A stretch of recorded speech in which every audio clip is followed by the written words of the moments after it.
Chapter 4. Autosuggestion, the medium for influencing the subconscious mind. The third step towards riches. Autosuggestion is a term which applies to all suggestions and all self-administered stimuli which reach one's mind through the five senses. Stated in another way, autosuggestion is self-suggestion. It is the agency of communication between that part of the mind where conscious thought takes place and that which serves as the seat of action for the subconscious mind. Through the dominating thoughts which one permits to remain in the conscious mind, whether these thoughts be negative or positive is immaterial, the principle of autosuggestion voluntarily reaches the subconscious mind and influences it with these thoughts. No thought, whether it be negative or positive, can enter the subconscious mind without the aid of the principle of autosuggestion, with the exception of thoughts picked up from the ether. Stated differently, all sense impressions, which are perceived through the five senses, are stopped by the conscious thinking mind, and may be either passed on to the subconscious mind or rejected at will. The conscious faculty serves, therefore, as an outer guard to the approach of the subconscious. Nature has so built man that he has absolute control over the material which reaches his subconscious mind through his five senses, although this is not meant to be construed as a statement that man always exercises this control. In the great majority of instances, he does not exercise it, which explains why so many people go through life in poverty. Recall what has been said about the subconscious mind resembling a fertile garden spot, in which weeds will grow in abundance if the seeds of more desirable crops are not sown therein. Autosuggestion is the agency of control through which an individual may voluntarily feed his subconscious mind on thoughts of a creative nature, or, by neglect, permit thoughts of a destructive nature to find their way into the rich garden of the mind. You were instructed in the last of the 6 steps described in the chapter on desire to read aloud twice daily the written statement of your desire for money, and to see and feel yourself already in possession of the money. By following these instructions, you communicate the object of your desire directly to your subconscious mind in a spirit of absolute faith. Through repetition of this procedure, you voluntarily create thought habits which are favorable to your efforts to transmute desire into its monetary equivalent. Go back to these 6 steps described in Chapter 2 and read them again very carefully before you proceed further. Then, when you come to it, read very carefully the 4 instructions for the organization of your master mind group, described in the chapter on organized planning. By comparing these 2 sets of instructions with that which has been stated on autosuggestion, you, of course, will see that the instructions involve the application of the principle of autosuggestion. Remember, therefore, when reading aloud the statement of your desire, through which you are endeavoring to develop a money consciousness, that the mere reading of the words is of no consequence unless you mix emotion or feeling with your words. If you repeat 1,000,000 times the famous Emile Coué formula, day by day and every way I'm getting better and better, without mixing emotion and faith with your words, you will experience no desirable results. Your subconscious mind recognizes and acts upon only thoughts which have been well mixed with the emotion or feeling. This is a fact of such importance as to warrant repetition in practically every chapter, because the lack of understanding of this is the main reason the majority of people who try to apply the principle of autosuggestion get no desirable results. Plain, unemotional words do not influence the subconscious mind. You will get no appreciable results until you learn to reach your subconscious mind with thoughts or spoken words which have been well emblazoned with belief. Do not be discouraged if you cannot control and direct your emotions the first time you try to do so. Remember, there is no such possibility as something for nothing. Ability to reach and influence your subconscious mind has its price, and you must pay that price. You cannot cheat, even if you desire to do so.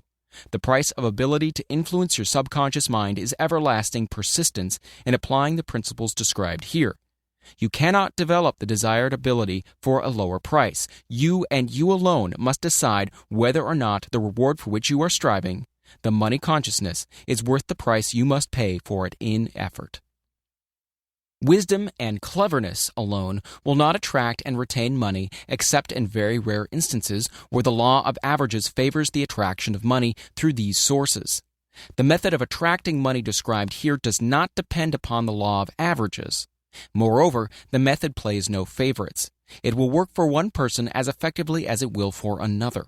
Where failure is experienced, it is the individual, not the method, which has failed. If you try and fail, make another effort and still another until you succeed.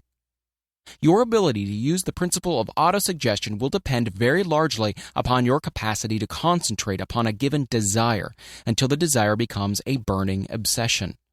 When you begin to carry out the instructions in connection with the 6 steps described in the 2nd chapter, it will be necessary for you to make use of the principle of concentration.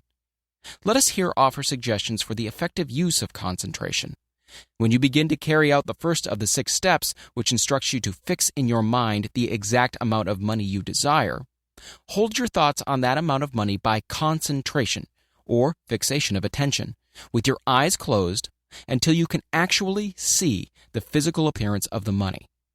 Do this at least once each day. As you go through these exercises, follow the instructions given in the chapter on faith, and see yourself actually in possession of the money. Here is the most significant fact. The subconscious mind takes any orders given it in a spirit of absolute faith, and acts upon those orders, although the orders often have to be presented over and over again through repetition before they are interpreted by the subconscious mind. Following the preceding statement, consider the possibility of playing a perfectly legitimate trick on your subconscious mind by making it believe, because you believe it, that you must have the amount of money you are visualizing, that this money is already awaiting your claim, that the subconscious mind must hand over to you practical plans for acquiring the money which is yours. Hand over the thought suggested in the preceding paragraph to your imagination and see what your imagination can or will do to create practical plans for the accumulation of money through transmutation of your desire. Do not wait for a definite plan through which you intend to exchange services or merchandise in return for the money you are visualizing, but begin at once to see yourself in possession of the money, demanding and expecting, meanwhile, that your subconscious mind will hand over the plan or plans you need. Be on the alert for these plans, and when they appear, put them into action immediately. When the plans appear, they will probably flash into your mind through the 6th sense in the form of an inspiration. This inspiration may be considered a direct telegram or message from infinite intelligence. Treat it with respect and act upon it as soon as you receive it. Failure to do this will be fatal to your success. In the 4th of the 6 steps, you were instructed to create a definite plan for the carrying out your desire and begin at once to put this plan into action. You should follow this instruction in the manner described in the preceding paragraph. Do not trust to your reason when creating your plan for accumulating money through the transmutation of desire. Your reason is faulty. Moreover, your reasoning faculty may be lazy, and if you depend entirely upon it to serve you, it may disappoint you. When visualizing the money you intend to accumulate with closed eyes, see yourself rendering the service or delivering the merchandise you intend to give in return for this money. This is important.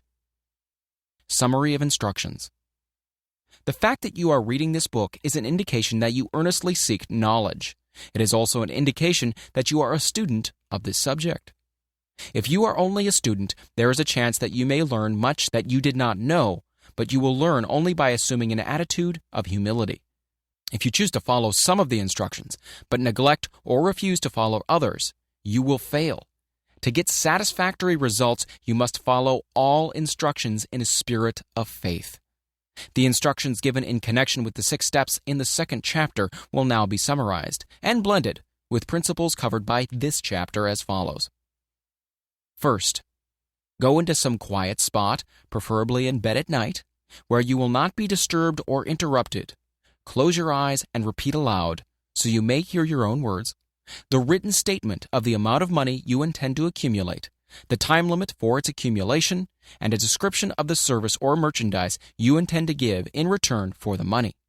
As you carry out these instructions, see yourself already in possession of the money. For example, suppose that you intend to accumulate $50,000 by the 1st of January 5 years hence, that you intend to give personal service in return for the money in the capacity of a salesman. Your written statement of your purpose should be similar to the following. By the 1st day of January, such and such year, I will have in my possession $50,000, which will come to me in various amounts from time to time during the interim. In return for this money, I will give the most efficient service of what I am capable, rendering the fullest possible quantity and the best possible quality of service in the capacity of salesman of describe the service or merchandise you intend to sell. I believe that I will have this money in my possession. My faith is so strong that I can now see this money before my eyes. I can touch it with my hands. It is now awaiting transfer to me at the time and in the proportion that I deliver the service I intend to render in return for it. I am awaiting a plan by which to accumulate this money, and I will follow that plan when it is received. Second, repeat this program night and morning until you can see, in your imagination, the money you intend to accumulate. Third, place a written copy of your statement where you can see it night and morning, and read it before retiring and upon arising until it has been memorized. Remember, as you carry out these instructions, that you are applying the principle of autosuggestion for the purpose of giving orders to your subconscious mind. Remember also that your subconscious mind will act only upon instructions that are emotionalized and handed over to it with feeling. Faith is the strongest and most productive of the emotions. Follow the instructions given in the chapter on faith. These instructions may at first seem abstract. Do not let this disturb you.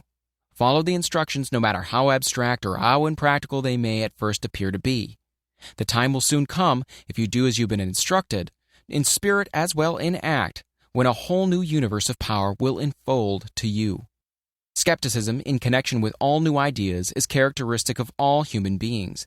But if you follow the instructions outlined, your skepticism will soon be replaced by belief, and this in turn will soon become crystallized into absolute faith.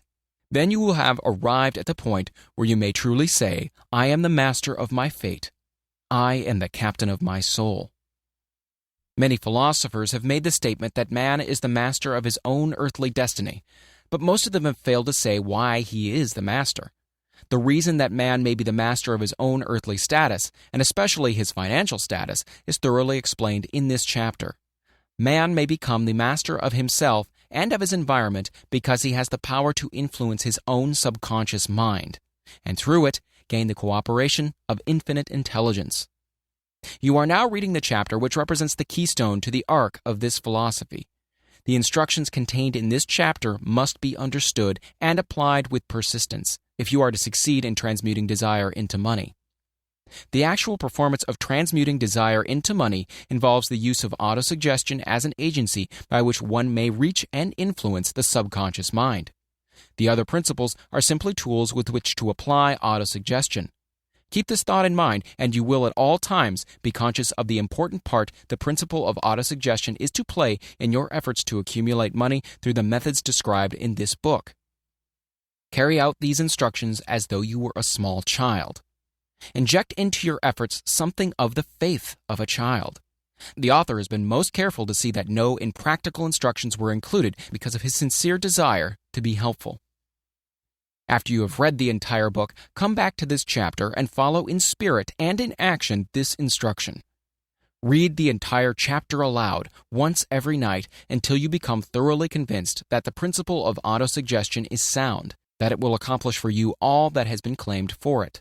As you read, underscore with a pencil every sentence which impresses you favorably. Follow the foregoing instruction to the letter, and it will open the way for complete understanding and mastery of the principles of success.